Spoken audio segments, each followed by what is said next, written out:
బాబా ఏం ఎండలరా బాబు, సూర్యుడికైతే విపరీతంగా కోపం వచ్చినట్టుంది. ఎండలతోనైతే చంపేస్తున్నాడు. ఎన్ని వాటర్ తీసుకున్నా కూడా బాడీ డిహైడ్రేషన్ అవుతుంది.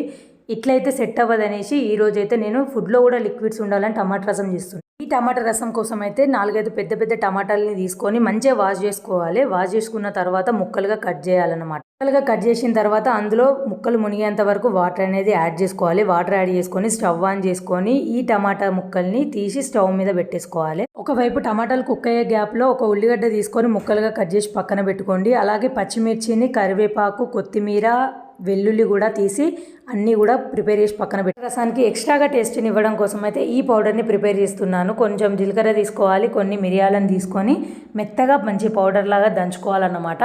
ఇలా దంచి ఆ పౌడర్ని పక్కన పెట్టుకోవాలి. లాస్ట్లో వేస్తే మంచి టేస్ట్, మంచి ఫ్లేవర్ అనేది ఇస్తుంది.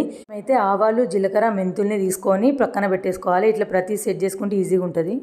టమాటాలు అయితే మంచిగా కుక్ అయిపోయినాయి. టమాటాలు కుక్ అయిన తర్వాత స్టవ్ ఆఫ్ చేసి దించుకొని పూర్తిగా చల్లారేంత వరకు టమాటాలని టచ్ చేయొచ్చు. చేయి కంపల్సరీ కాలిపోద్ది. అందుకే ఫుల్ కూల్ అయిన తర్వాతనే అప్పుడు చేయబెట్టి మంచిగా గుజ్జుని తీసి పిప్పి ఉంటుంది కదా పైన, ఆ పిప్పిని తీసి పడేయాలన్నమాట.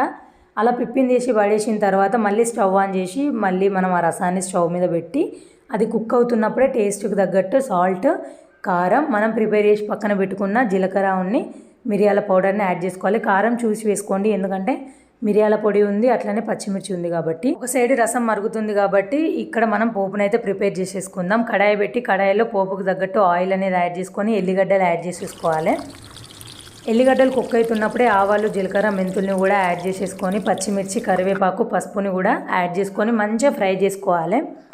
ఈ సమ్మర్లో ఇలాంటి రసాలు తినడం వల్ల ఏంటి బెనిఫిట్ అంటే పొట్టకు మంచి హాయిగా ఉంటుంది, అట్లనే డైజెషన్ కూడా మంచిగా అవుతుంది.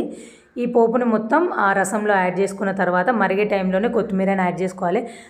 మరి ఉల్లిగడ్డలు ఏం చేయాలి అని అంటారా? ఉల్లిగడ్డలను అయితే రసం అంతా కంప్లీట్ అయిపోయిన తర్వాత కుక్ అయినాక స్టవ్ ఆఫ్ చేస్తాం కదా, ఆ టైంలో ఉల్లిగడ్డను వేసి మూత పెట్టేయండి.